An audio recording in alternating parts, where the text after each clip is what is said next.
States as is prescribed by the Constitution.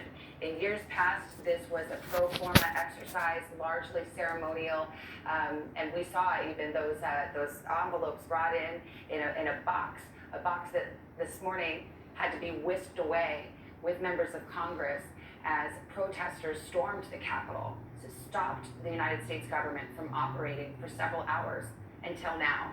8 o'clock Eastern, as we come to the top of the hour, we will join the Senate in progress as Senator McConnell takes the floor. So we'll hear what he has to say and see what happens in terms of, Lester, these proceedings that have to be done under our Constitution. We've got to certify the votes.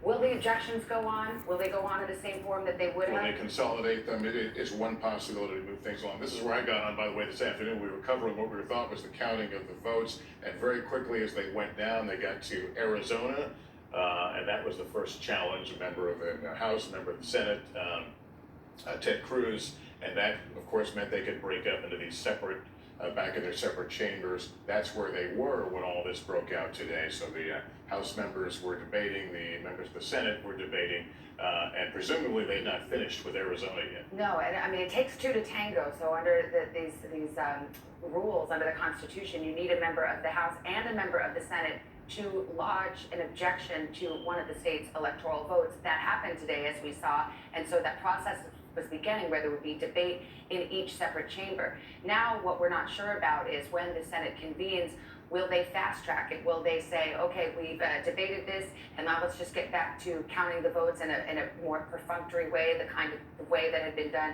in years past? But at the same time, Andrew Mitchell reported that some Democrats are talking about, whether it be tonight or another night, passing articles of impeachment against the president on the basis of what transpired today. So again, a lot of suspense about what will happen when business reconvenes here at the Capitol. I think one telling thing today, and again, this is before the riots began, when the Senate began to argue the they did all was this Mitch over McConnell's vote the Trump votes that he think people had McConnell was making a very passionate plea that don't do this. people have fake votes, and he think people stole votes, and so that's what all the riots about. Tears. So you wonder what conversations they don't believe that with other members of Biden's the Senate votes are real.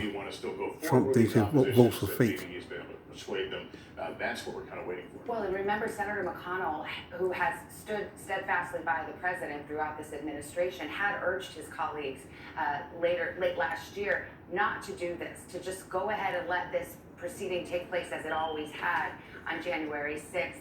But Josh Hawley was the first, the senator from Missouri, to say, no, I'm going to object, and that led to more than a dozen senators following suit, and we saw several members of the House willing to do so as well. But Senator McConnell, this was probably the most forceful statement we've ever seen him make against the president. That was before everything that transpired.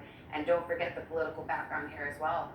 The Democrats won both runoff elections in Georgia today, meaning that in a couple of days, it will be the Democrats who have the control over the United States Senate. It won't be Majority Leader Mitch McConnell anymore. It'll be Majority Leader Chuck Schumer. This is a day we are going to remember for a lot of reasons, a lot of news made. I want to go to Casey Hunt on Capitol Hill. Casey, we are standing by for the session to resume. What do we know? That's right, Lester. We know that we expect Mitch McConnell to speak on the Senate floor at 8 o'clock. And we can tell you in the conversations we've been having over the last hour or so, the will, and as you and Savannah have been discussing, the will to proceed with this the way we originally anticipated they would, with objection after objection, hour after hour of debate dragging into tonight and perhaps tomorrow, the will to do that seems to be gone, or at least going. And it obviously will take the agreement of every person in the Senate in order to cut this process short, because any single senator could decide to sign on to another objection and continue this process. But we know that McConnell has been part of these conversations urging an end to this, and I think everyone who has watched these events unfold today has been deeply shaken, and that reality is driving the decision making here. I mean, this is a much different conversation now than it was this morning when we all walked in here and we expected Republicans to be willing to put on a spectacle for President Trump, but we did not expect consequences of the likes that we saw today play out here at the Capitol. So Remember, it's likely the House will also have to convene in order to dispense with a process that they have already started. So you'll remember we saw this morning they convened in the joint session and then they separated into the House and the Senate. So we're in uncharted territory, but in theory the process would be such that each chamber would have to finish up their debate. So the Senate could decide, okay, we're done talking about it. We're gonna put a pin in this. We're gonna be done. We think we've seen enough. That said, there does seem to be more willingness in the House to continue to object, and the House also has the up to 2 hours of debate as part of this. So we're gonna need to see what the House does. However, the Senate can put a stop to it after that, after each chamber votes and they get back together to go through the alphabet. Remember, we got as far as Arizona. To go to the next states, you would still, at that point, need a House member and a senator to sign a written objection to drag this out. So if all the senators decide, okay, we're done with this, we want to put this episode behind us, they can make the decision at that point. But we still have some process twists and turns here tonight. The good news, of course, the Capitol on its way, it has been secured, and we are on the way to seeing business resume on the floor of the House and the Senate after they were invaded. One word that I keep hearing, especially it sticks out to me when Republicans have used it, and we've heard a couple of them do it. Former President George W. Bush. Give this video a thumbs up. It helps with the algorithm in the channel. And subscribe to the channel. I appreciate it. Happy New Year's. That's something that And be safe. It's well beyond calling these protests. I think there is an increasing acknowledgement from Republicans that they need to start to name this, because frankly, not having done it earlier has been part of what led us here today. Lester. And we understand that Vice President-elect Harris is arriving on Capitol Hill, will currently be in the Senate chamber as they continue their business.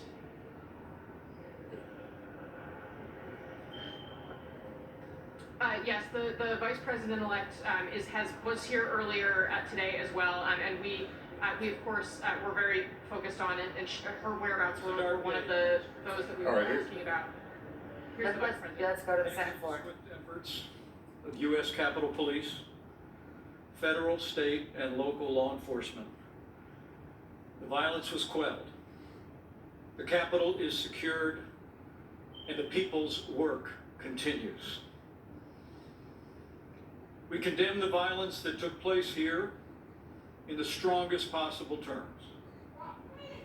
We grieve the loss of life in these hallowed halls, as well as the injuries suffered by those A woman who was defended shot our capital through all today. that fight. And we will always be grateful to the men and women who stayed at their posts to defend this historic place. To those who wreaked havoc in our capital today, you did not win. Sure did. Violence never wins. Never. Freedom wins. And this is still the people's house. Vice President Pence speaking. And as we As reconvene Congress. in this chamber, the world will again witness the resilience and strength of our democracy. For even in the wake of unprecedented violence and vandalism, Can't that fight this the government. There's too many of them.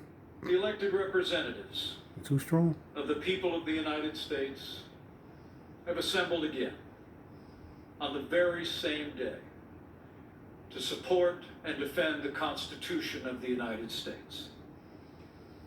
So may God bless the lost, the injured, and the heroes forged on this day. God bless them all. May God bless all who serve here and those who protect this place.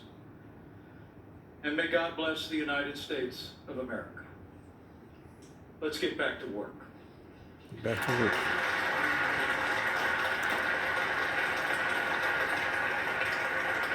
Heard the Vice President.